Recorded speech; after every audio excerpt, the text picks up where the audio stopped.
Okay, hearing none. Nobody online. Comments from the selectmen. Scott? No additional new comments. Matt? No additional. Okay, I have a few.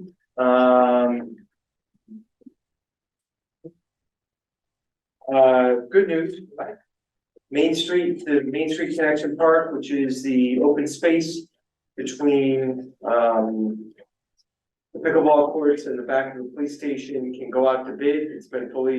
The plans have been fully approved by the state of Connecticut DOT. It's a DOT project. I do have to work on getting access through the Frontier parking lot because there's not a lot of access, which I started, but I haven't secured. So I'll work on that. The other thing is Larry Bonin. Many of you know that Larry's matter in court has been dismissed. So for those of you who are in the law, you probably know this. For those of you who aren't, you may not.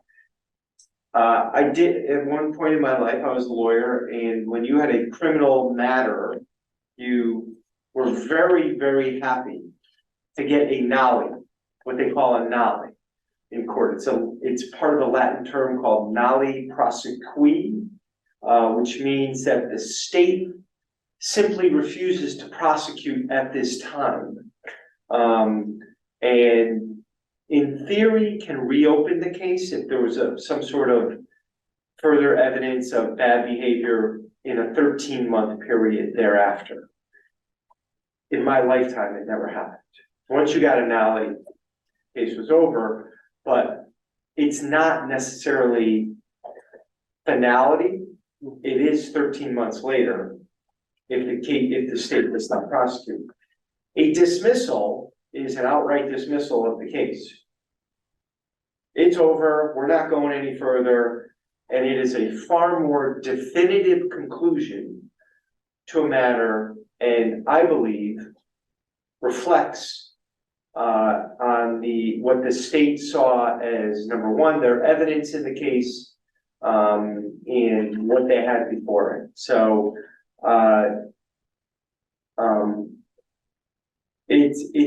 it's a lot harder to get a dismissal in a criminal matter than it is a nollie. I will tell you that.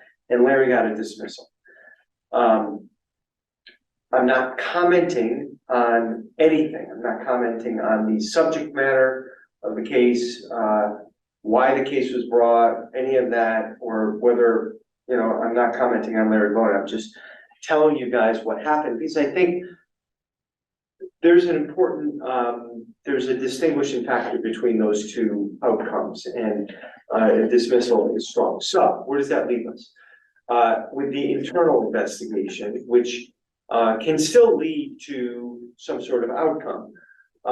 As you may remember from many months ago, I hired an independent party to conduct this, a gentleman named Paul Testa from Bertram Moses. We hired him to do an independent investigation. I believe that he is concluding his investigation today. I believe. I don't know that for a fact. I will have more information, obviously, as the week goes on. But one way or another, I anticipate this matter will be concluded. It is concluded on a criminal level, and the town will make its determination on what it should do probably within a week. Okay? So that's the update. Questions? So in terms of, we'll make that determination, you'll make that sole determination, or are you gonna bring it to the board, or? I'll talk to Pat McHale about that. I probably will bring it to the board. I don't think it'll be mine, unless Pat tells me to do so and it's within my realm. It may be, but I will at the very least keep you fully informed, and at the very most have you participate in the decision. Okay. I'll do that on the advice of counsel. Quite frankly, it's been so long, I forget what we were gonna do on that. but whatever Labor Council recommends, because now it becomes more of a collective bargaining thing, that's what I will do. Okay. All right, that is that, so, I just want to see if there was anything else in here. There's lots of other stuff, but,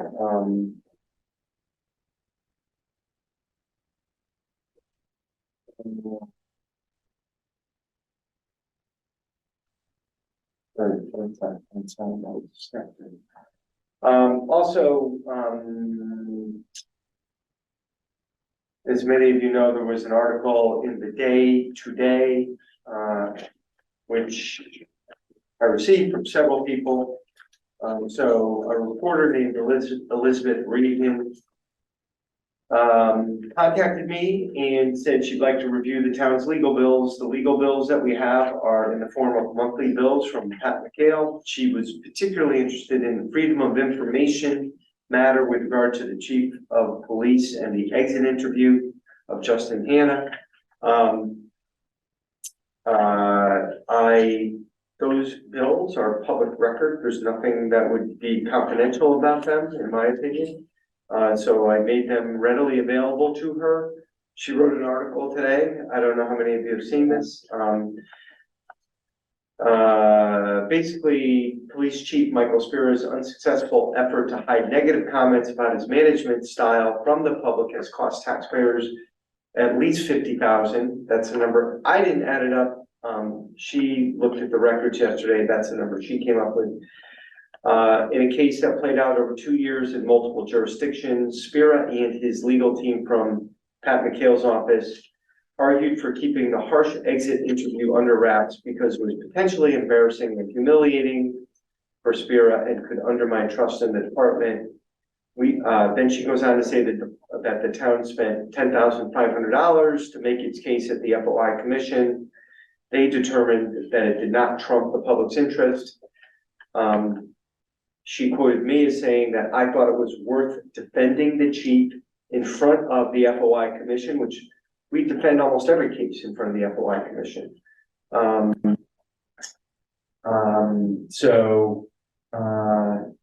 And I said, and we did, and we lost. And then I said, it's an administrative board, and I thought it was, because the FOI commission is administrative, I thought it was reasonable to have the decision reviewed in a court of law, which meant appealing to the Superior Court.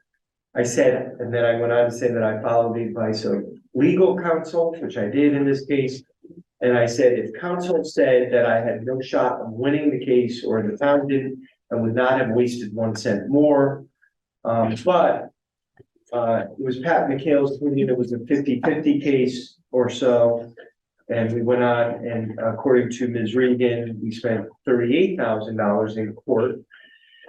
And then the judge ruled that the exit interview with Justin Hanna, which was highly critical, was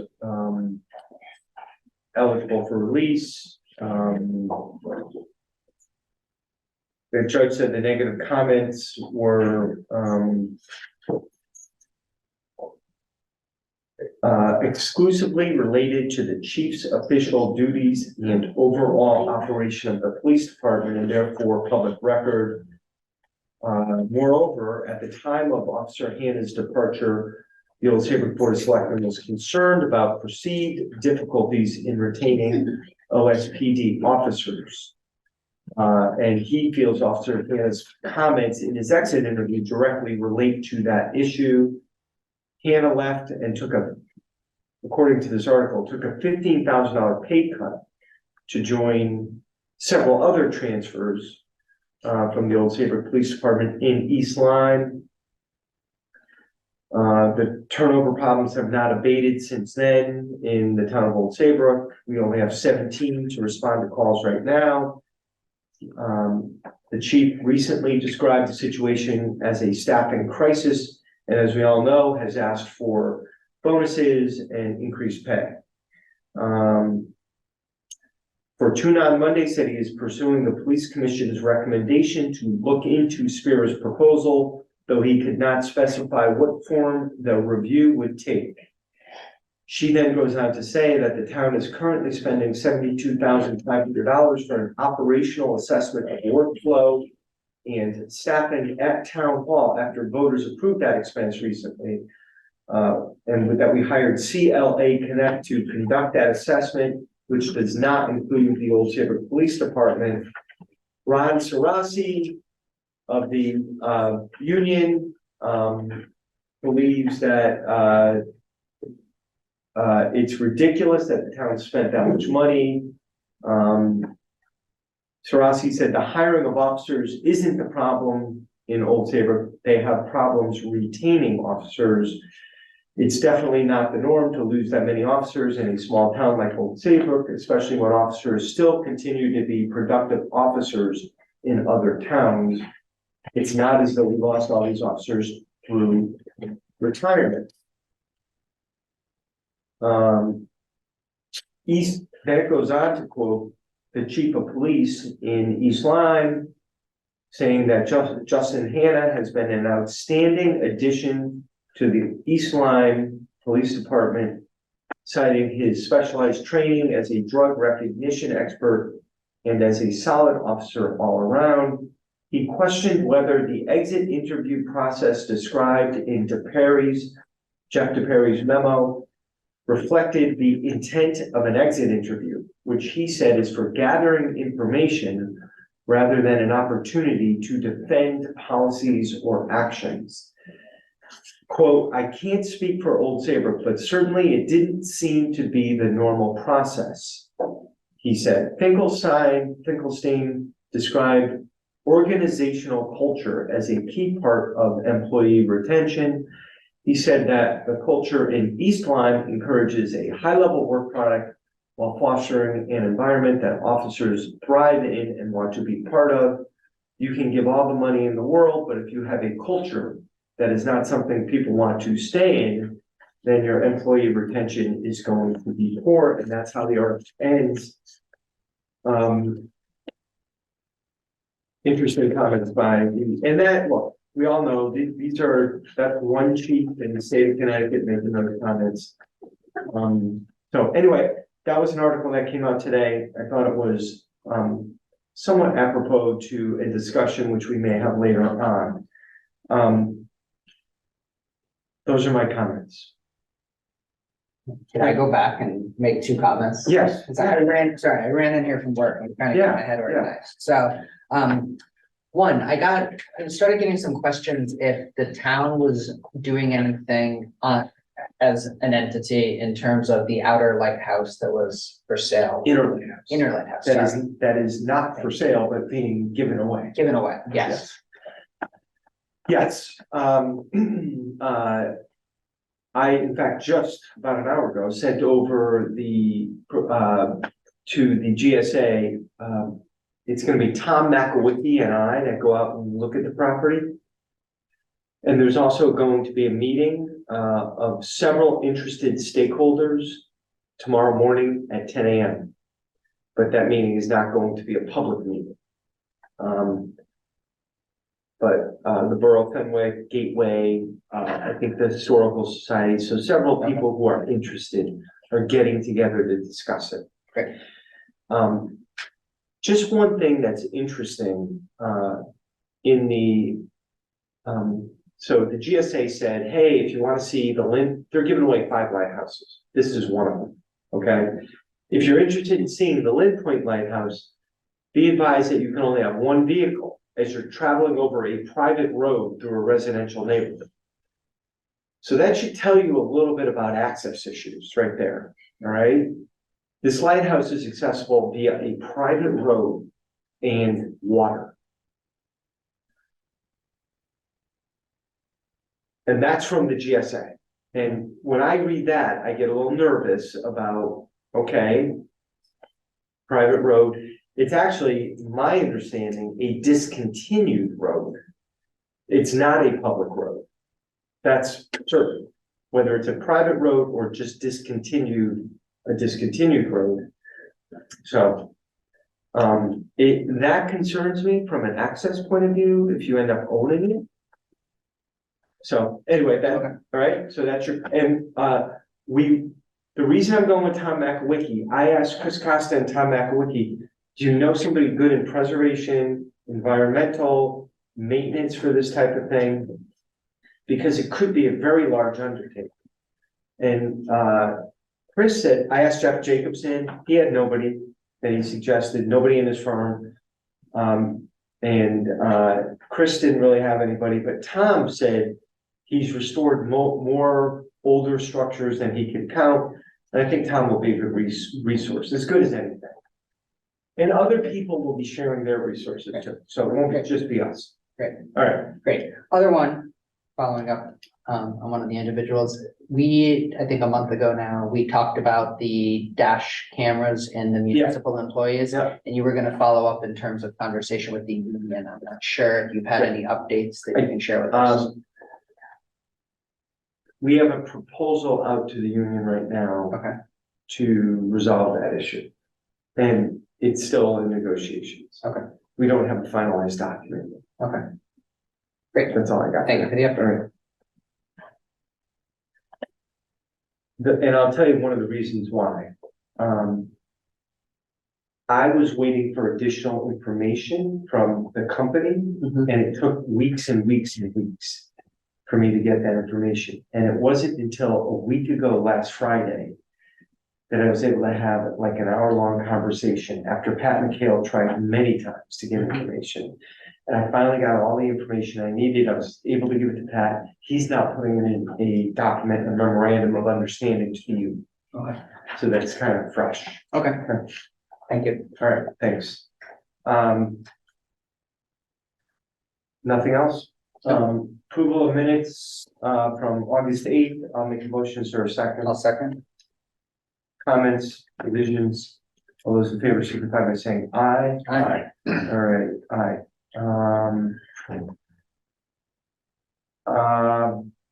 Do you guys mind if we jump to item D? I have, Mr. Wilcox is here. He did indicate to me before the meeting that he might have to be somewhere. So I'd like to jump to your item, Mr. Chairman. And by the way, it is something that we have not discussed, so I thought we should. So as we all know, the chief put out a cry for help, a call to arm, whatever it was, I forget what he said, call to action. Call for action. Yeah, call to action. And talking about, I think retention issues, attraction issues, trying to keep cops. Assigning a lot, or I think all of the blame, mostly on benefits, pay, benefits, retirement, health insurance. And I don't doubt to some extent that the town is lacking in some of those areas, but I'm not sure that any town is perfect in all those areas. You know, one of the problems with Connecticut, as we know, it's very difficult to compare apples to apples as you go town to town.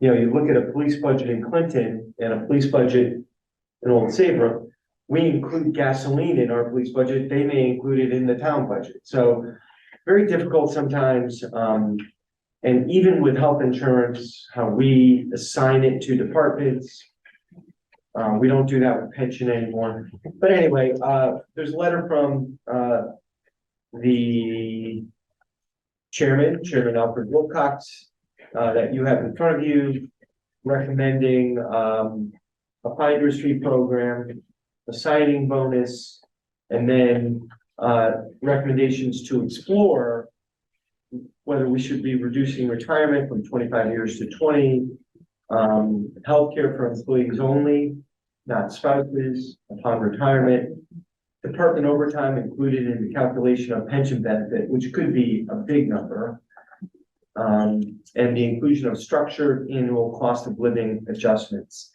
And, you know, there's a lot of variables to this. You could do COLAs every 3 years, 2 years. You don't have to do them every year, you know, so some of this sounds crazy expensive. There are other ways to do this. So I happen to think it's a good idea. I don't know, Mr. Chairman, if you want to address this letter before our board. It did come from you. I was not at the meeting. I'd be happy to speak briefly about it.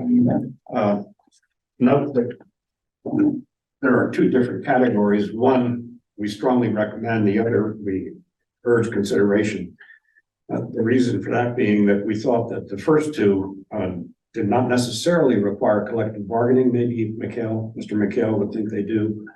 I suspect that they will, but we were unanimous in thinking that those certainly were cost effective because primarily it costs so much to take a raw recruit, send them to the police academy, pay them salary for that 6 months, then have them for 8 or 10 weeks on ride-arounds in their training. So by the time you're all done, you're spending $60,000 to get a recruit in. If you can get a certified officer in for a lump sum bonus in advance of 1/4 of that cost, that seemed to us to make a lot of sense. Similarly, if we can get a certified Connecticut police officer in because he's a buddy of, or she's a buddy of, one of our current officers, let's reward that current officer for talking us up and bringing that person in. The remaining items, we recognized were just going to be additional money out, additional cost for the town, and clearly subject to collective bargaining. And as Mr. Fortuna said, we also recognized, and especially when you look at the underlying data that the department collected and gave to the commission, and I think March 21. yeah. You can see that there are a lot of different ways different towns approach each of these issues. COLAs, some have 1%, some have 2%, some have 2.5%, some don't have it fixed. On pensions, they have different percentages at different times, just the way we do, but they might vary. I share the first selectman's concern that bringing in overtime into the pension calculation, even if you do it, it has to be very carefully controlled, because there are rumors of many communities where the older officers, as they get close to retirement, are given a lot of overtime to bump up their pension. So a lot of care and thought has to go into it. And I'm sorry to punt it to the first selectman, but under collective bargaining, Yeah. under Connecticut law, So, that's where it resides. yeah. And I think many of you probably saw my quotes that were in the paper, saying I'm happy to look into this. But if we are going to, number one, spend the money on an actuary to do the work, and if we're going to spend whatever the number is, I don't know if it's a 7-figure number or whatever over the 5 or 10 years to implement changes, but it could be a big number. I think this board, your commission, Board of Finance, and the town has to be certain that attraction and then retention will be addressed by doing this. You know, quite frankly, I am of the opinion that it wouldn't be the worst idea to bring in an outside organization to take a look at not only the economic piece, but another piece also, perhaps, whether it's the HR piece or taking a look at the department, like we're looking at town hall. We're doing an organizational study at town hall. Whether we do that with the department, I don't know. But I'm getting some feelers from some consultants on proposals as to what might be the smartest way to go about doing this. But absolutely looking at the economic piece to make sure that what do we need to do to be competitive in the market for police officers, both in pay and retirement. Number one, no doubt. The chief of police has put forward a lot of research, and he's very good at this. He's very good at compiling that evidence and and those facts and presenting them. So I think having somebody have a set of eyes on that and making recommendations based on that would be, very good. Taking a look at all those other departments. But look, in March of 21, there was a turnover study given to the police commission. Since June of 22, we've lost 11 more officers. It's a staggering amount of in and out. And I think we need to know, is it due to the pay?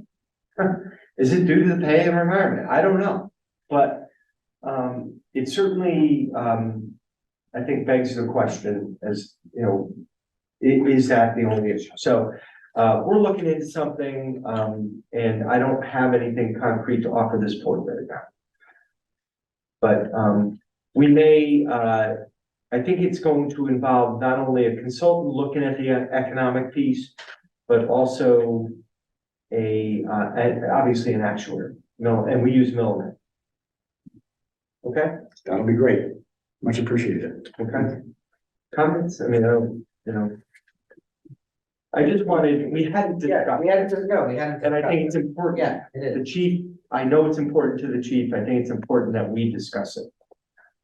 Okay, or at least have it before the board and acknowledge it. Yeah, so Carl, I very much agree with that. As I've been looking at this and thinking about it, I really do think that if we're going to make this type of significant financial investment, we need to understand what the investment is, but we also need to look at the whole situation 360 degrees, so we understand that is the pay and benefits going to fix the issue, or are there other things that we need to look at?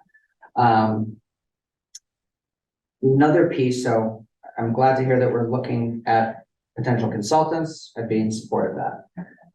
Another piece is just in terms of the timeline of this, because if I'm remembering right, we're set to go into negotiation in the spring. July for July 1 of 24, new contract. And making sure that we're gonna have that information. I don't know if it makes sense for us to make such significant changes to what we're gonna do for benefits outside of that negotiation process. Does that, if we made these changes, for example, in the late fall, are we gonna go into negotiations again 6 months later? Yeah, I think listen, government moves slowly, unfortunately. I probably, it's just the way, it's a fact of life, Matt, you know that as good, well as anybody. Scott was in the public sector, I was like, I actually think the timing works. Watch, things just don't happen quite as fast as you think they do. And it's also not uncommon for the town to go past the July 1 date and then just go back retro. If you sign a contract on July 31, it doesn't happen so much with teachers, but it happens with other public sector unions all the time. You settle a contract on August 1st, it's just retro pay for a month. So, all right, Great. Yep. I have nothing else on that. Thank you. Thank you. All right.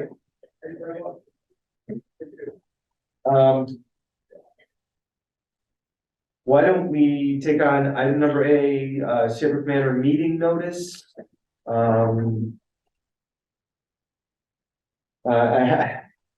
It's good to see our registrars attending. Is this for your own education or are you here for? We thought Mike was gonna be here because this opinion is lacking. Well, Mark's lacking clarity. so, okay, so first things first. I see the town clerk is here too. Would you like to join the conversation? Well, I'll just come to. Well, why don't you come up here because you're an important part of this, okay? All right, so first things first. There is a special town meeting set for September 7th. Which we've all signed the call at this point. And according to Mike, as you saw, There remains the question of when the Board of Selectmen should make a decision to refer the vote on the application to referendum. So, I am of the opinion that, and I'm not looking to make these decisions for anybody else. I had someone call me from Saybrook, Cove the other day, opposed to this taxing district. And he said, what do you think? I said, we were presented with a petition and we have an obligation to do certain things. And it seems to me that having a town meeting for these folks and having that be the determinative or determining meeting isn't fair. And it, just like voting on a budget, we don't get a lot of people that vote on the budget. But we get 300, which is, we'd only get 25 if we went to a town meeting. It's a lot more democratic, just to keep the polls open longer. So it's my opinion that we should go to a referendum for something of this magnitude and not just confine people to 6 o'clock or whatever we said on September 7th. I'd like to hear from the board on that. I agree. Okay. I think that's a good idea, you know, you give the opportunities for people to vote. Okay, all right. So if we have, I will, we have to decide when we're going to a referendum and what we'll probably do. Sarah, do you want to chime in? You look like you do. No, I'm just, Okay. you've already set the town meeting for the 7th of September, Yeah. so the referendum will have to be held no less than 7 or more than 14 Right. days following. That's correct. So we will probably have, I'll talk with Mike and figure out the timing. We'll probably have a quick Board of Selectmen meeting to set that referendum date Okay. prior to the town meeting, I think. Yeah, usually you put it all into one call I know that, to I know that, adjourn to a referendum. I know. I don't know why that wasn't done, I don't know either, but but I'm sure there's a reason for it, okay? We can do it. We can still do this. Yeah. It's gonna be fine. yeah, oh, I'm sure it will. As, okay, so I'll figure out the timing of that, guys, okay? And I'll, Matt, you look like you have some concerns, you, No. I think, yeah, I think that is fine. I'll get back on exactly the mechanism and logistics of that. All right, which brings us to the opinion, which I'm assuming that's why you're here. Right. So my understanding is that it's a special statute for this type of thing, this type of creating this type of district. And therefore it reads differently than it might read for a budget referendum. Thus Mike's opinion. And my understanding was Attorney Miles didn't really disagree with him all that much on that. Our question is, who can legally vote? Well, I think Mike provides you with some, Not really, Guardrails, because no. he's got a definition of what residing may mean, but not a timeline in terms of that. In terms of, just as we do with the normal referendums, we have our grand list there, so that if you own property of $1,000 on, as this says in the description, 1, any person who is an elector of the town; 2, a citizen of the United States of the age of 18 or more, who jointly or severally is liable to the town for taxes against him or her on an assessment of not less than $1,000 on the last completed grand list of the town. Right. So the homeowners who may not be living in it currently have someone as a tenant. We're saying the tenant who resides in there, if they are a legal voter, is allowed to vote. But how do we handle the person who is living right now in another state and may use it for shorter periods of time, and comes and goes. Are they allowed to vote? And they're what we're getting phone calls from. So it sounds to me like, yes, they are allowed to vote. If Yes. they, Yes, um, but They're electors. They own $1,000 worth of property. and they. yeah, but that's the question, is that they have to be both, that they are an elector and, If you're an And elector, that was one of the criteria. hmm, If you are an elector Mhm. was one, and you reside, But then you are You can- able to vote, and also if but you have it says $1,000 that property. the section 7-325 imposes an additional requirement for the eligibility to vote at the meeting. That requirement is that a voter is residing within the specified limits of the district. This requirement applies to both of the voters qualified as voters in paragraphs 1 and 2. So do they have to reside there now, or did they just reside there last year for a week? I mean, Well- what is a resident? So, Since they do own it. it sounds to me like someone is a resident if they spend some time there. Mhm. Which is what? It's 4th of July weekend, Could be, it sounds like it. because Mike says they have a summer cottage. And they're living there in the summer months. Would clearly It- it- classify as a resident voter under the But state. maybe they come down to paint.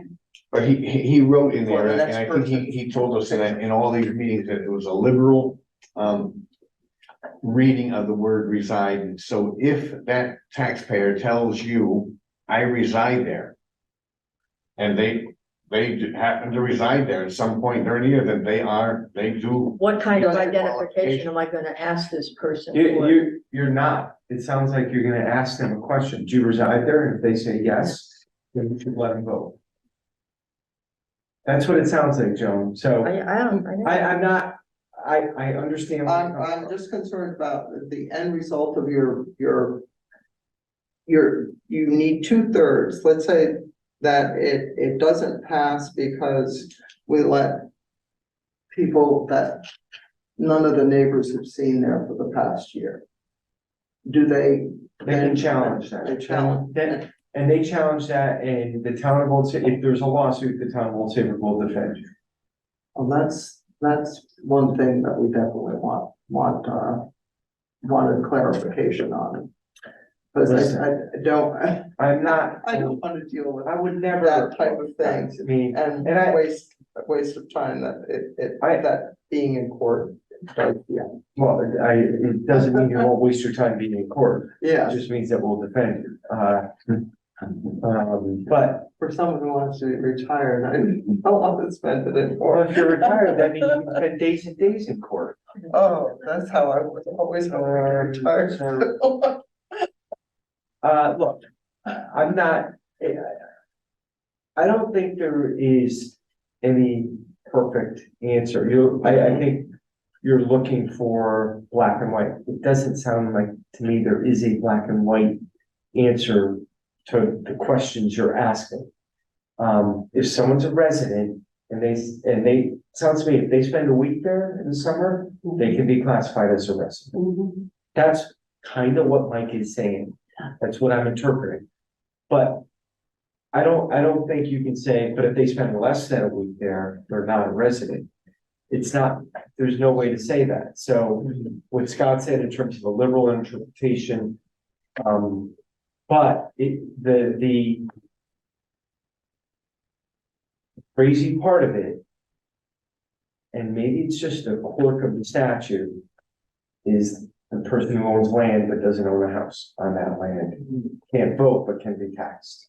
That's what it sounds like to me, Right, which that sounds insane. But No, didn't you have on the map though, showing certain large land was being, excluded, right? excluded, yeah. So I don't know if there's any land that qualifies like that, but then there's Mr. Rosser, who was in here last time, And he said, I have a rental property.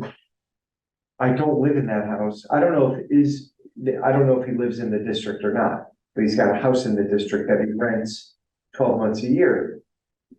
His tenant can vote yes and he can't vote no or yes. You know, that's what's, I would think that there are times when that person actually does live there because tenants aren't there all the time. There are times when you're spending, weeks cleaning and. look, I don't know how many of these situations you're gonna run into. Yeah, well, we've had a few phone calls that make me know that people aren't too happy. So, what is, and there is. You're saying that I don't have to ask these people for identification. I need to make a list of who's voting. I mean, I just can't give out 100 ballots and I don't know who they went to. At least I don't feel comfortable doing that. But we do make a list for property owners. But he's telling me I don't have to ask them who it is, just ask them if they're a resident. No, a property owner has to fill out that little sheet. Well, that we have. Carl just told me, I asked them if they're a resident, not their name. So that's not gonna help me. Wait, But at all referendums, we use that sheet. You have that, for right? Well, property you told me the owners. other day I couldn't use this. Now you're saying I could use it? Well, it says about being a US citizen on it. I mean, they put their address on there, and they sign it as to where their actual residence is and what their property is. Are But you we a US have to- citizen is right on the second thing. But we have Citizen to of the ask United every States. person, do you reside there? That's what Michael said. Every person who asks for a so ballot. I'll say this one. You don't have to. I don't mind asking I them if they're recommend that you residents, do. but I wanna know who I'm giving a ballot to. Yeah. Well, I think when you give a ballot to someone, you're getting their name, right? You're getting their address. Name and address. Well, we're verifying they're on the grand list as an owner. Right, If they're not, showing us that they have their Right. mailing address there. And or their then, license showing their. and if they have a that's where they live. license showing them out of the district saying, do you reside there? Or do you consider yourself to be a resident there? Mhm. They say yes, then I'd say you give them a ballot. yeah, that's what it says in the letter. So I think the Bill Rosser case makes it clear to me, he does lose out on voting because he doesn't live there and he totally rents it for the whole year, but for somebody who lives there for one day during the year, because they didn't rent it the full year, then those guys, both people get voted. Okay, now he comes in and I say, are you a resident? And he says, yes, and I look him up in the property book. He's listed as the owner. Okay, So if he But if says, he's not a resident, but if he says he's a resident, you then. okay, but I can't prove Then that. he's the one, he's the No. cheater, No, not you you. can't, but, No. if, but he could come for a weekend and sit in the driveway He could. and watch the Well, that's water. what and- the boat, Come down to paint so the, there could, rail. Joan, Sorry. I understand your frustration, I do. I think very highly of both of you, and I truly do, but, you do your best. That's what we're asking you to do. Whatever the outcome is, it'll either be final or it won't. Okay, you do your best. You do your best based on, and as long as you're using, if you're following guidance, Mhm. and Mike may have to be present that day. Maybe Mike, yeah, he may have to be present that day to render advice to you. Mhm. And you need a defensible position. That's all we need, is a defensible position based on the statute and the way it was interpreted. And then if there's a challenge, we have our ducks in a row. That's it. That's all you can do, is your best. And I know we're thinking about worst case scenarios here. Let's think about best case scenarios. We're used to doing referendums, obviously, and You wanted to add The- something the, to that slip of paper, if you want. the rules are basically the same, but we've never had to ask that of them. So, If they're on the Why grand don't list, we, they are. prior to any referendum, we'll have another meeting, all right? Make Okay. sure that we have procedures and process in place. Maybe even a questionnaire or a script for you to follow so that it doesn't vary from voter to voter. Mhm. And, Yeah, that would be appreciated. right, and that way everything's treated the same and the answers are either yes, no, Mhm. okay?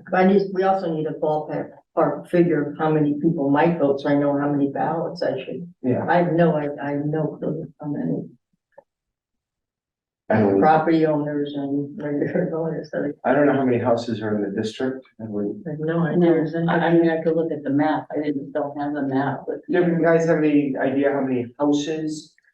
So I think the number of properties is about 130, but that doesn't mean that's the number of voters. I know, I understand. Yeah. So it sounds to me like if you ordered 300. 130 absentee ballots. I don't, that seems If I like a ordered lot. how many? 100, over 100? Oh, I'd probably just order 100. I was gonna say, that's a lot. That's, And that will be a lot. I think it will. you know, it's a remarkable cost of this, right? Yeah. That is gonna be put on the town, actually. So we will set a referendum.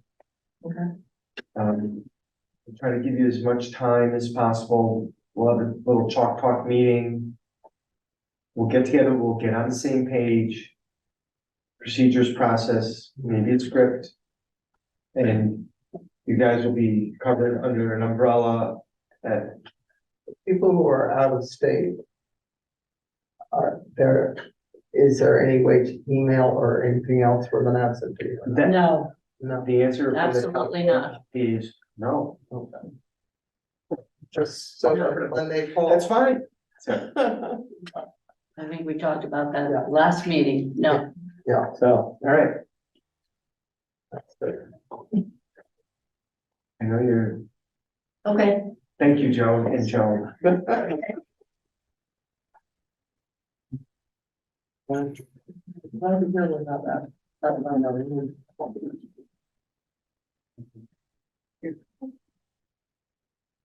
Thank you, Sarah.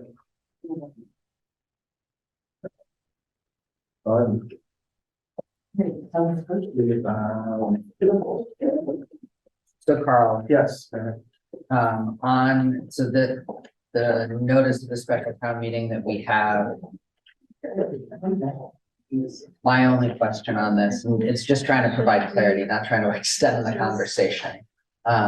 Because I've also had people asking, and I'm just directing them to talk to the town clerk or to the registrar of voters. In terms of the definition of who can vote, is there any way for us to clarify in this call who this applies to as a voter? So people know that they should prioritize attending because So I they would say are that there. if you think you're a voter, then you're probably a voter. I know that sounds kind of crazy, but I know I'm not a voter. But if I had a house in this district, I'd say I'm a voter.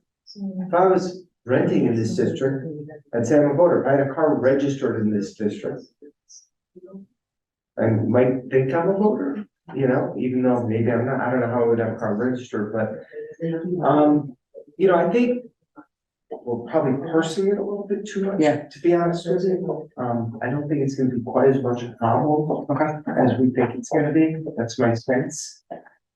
Well, and based on our experience with people getting involved, it doesn't seem like enough people really want to get involved, but. I think it's important to understand the factors around who makes who a voter, what makes who a voter, and so I think the advice has been given and it'll be okay. Matt, I don't, honestly, I think you're doing the right thing. If people ask you. Yeah.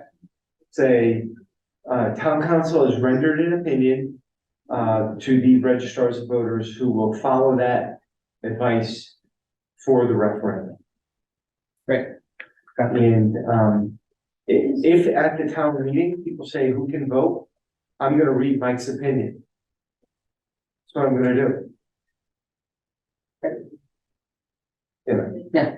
You know, I'm not gonna make brain surgery of this, it's not, I mean, it's an odd little statute, but that's what it is, so. Let's just bang out, urban action grant, all right, so that was a discussion. I'll get with you on the referendum timing, all right, I'm not completely clear on that, on how we set that. That was discussion. Okay, urban action grant. So, the Main Street Connection Park that is going out to bid. The state says if you're going to use proprietary items, the legislative body or the board of selectmen has to approve that. Okay? That's all that is. And so Jeff said, would you guys vote on using proprietary items? Did I send this to you, what Jeff said, Jeff's email? I did not. Okay, here it is. Site lighting bollards. So we want the campus to be consistent in lighting bollards. So site lighting bollards is manufactured by Holophane to maintain continuity with those existing in phase one. Site lighting poles and fixtures as manufactured by Holophane to maintain continuity with those existing in phase one. Bench seats as manufactured by Dumore to maintain continuity with those existing in phase one and which has been standardized for use throughout other locations in town. Picnic tables with concrete ends as manufactured by Westbrook Concrete Block Company, which has been standardized to use throughout other locations in town. We would also recommend sole sourcing the material for surfacing the bocce courts, quote, then parentheses, bocce mon rain country blend to maintain the most desirable playing conditions. So I'm gonna just make a motion based on this to approve the previously mentioned sole source proprietary items to maintain continuity with the appearance of items existing in the Main Street Connection Park, phase one, other town parks, and to standardize the supply of spare parts and to maintain the most desirable playing conditions for the bocce courts. I'll make that motion. Second. Technical clarification, what agency is administering our Urban Act grant? Do you know? I do know. I think it's DOT. It's DOT? Yeah, it's DOT. It's Devin Rassicott at DOT.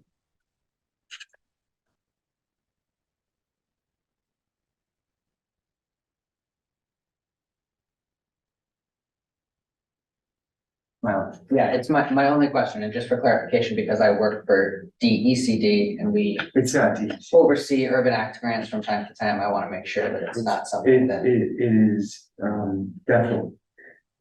Great. You know what's frustrating to me is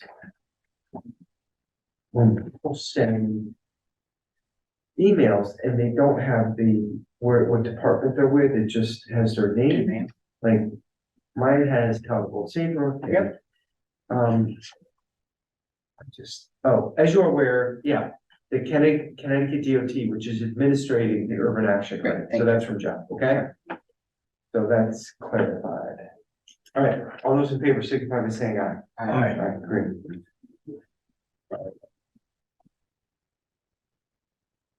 All right, so lastly, Billy Claffey, who's acting director, brought to me, and this is simply for discussion, some fees that he thinks, going to the transfer station that haven't been increased in a very long time. I'm not proposing we act on this yet, but to just bring it for discussion. It would have to be voted on here, or go to town meeting. Okay. So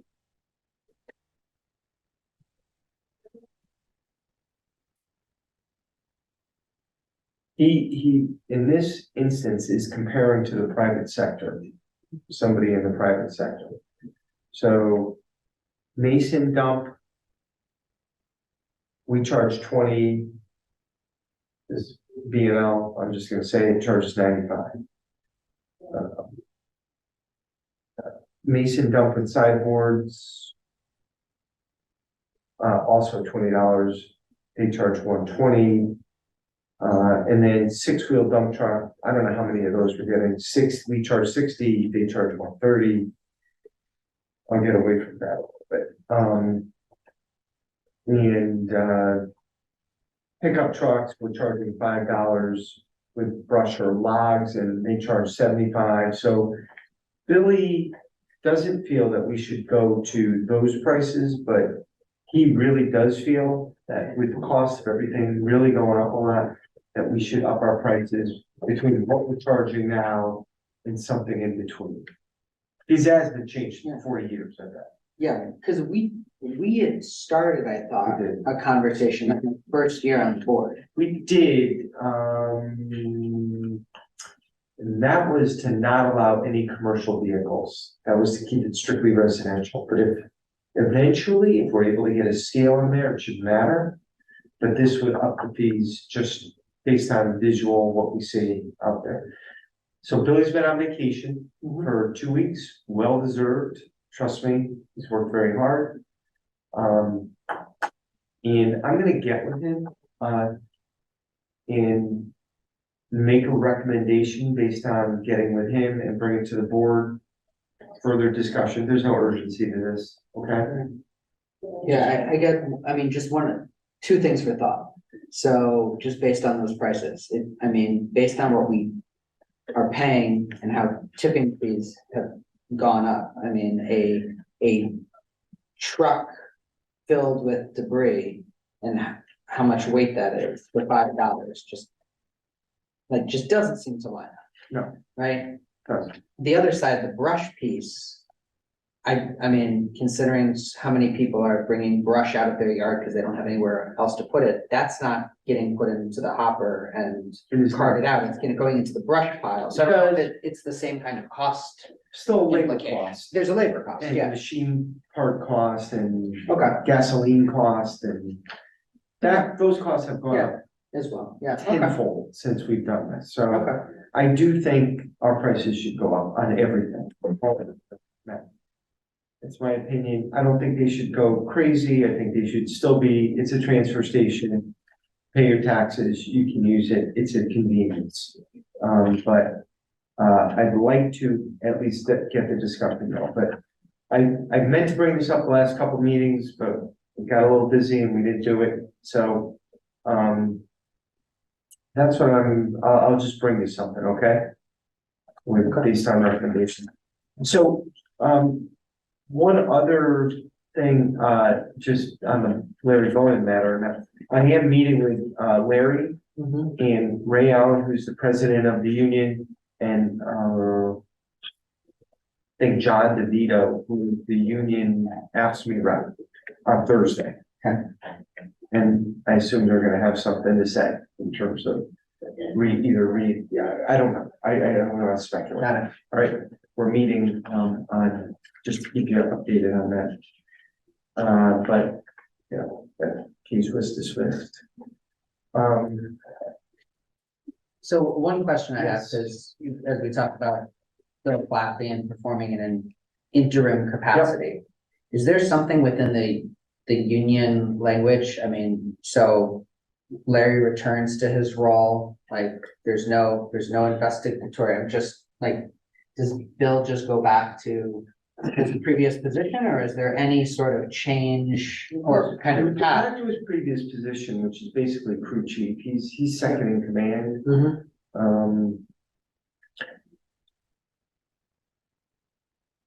You know, Where my head is going is around retention of, somebody that has performed in an elevated capacity and then is stepping back just within the labor force and not sure what it is. Yeah. So just. I totally hear you. I'd rather let this play out. Okay. And see where we end up. Okay. That's before we make any comment on that. Right, but I hear what you're saying. Alrighty, There is nothing else on the agenda today, so motion to adjourn. Second. All those in favor? All right, thank you, guys.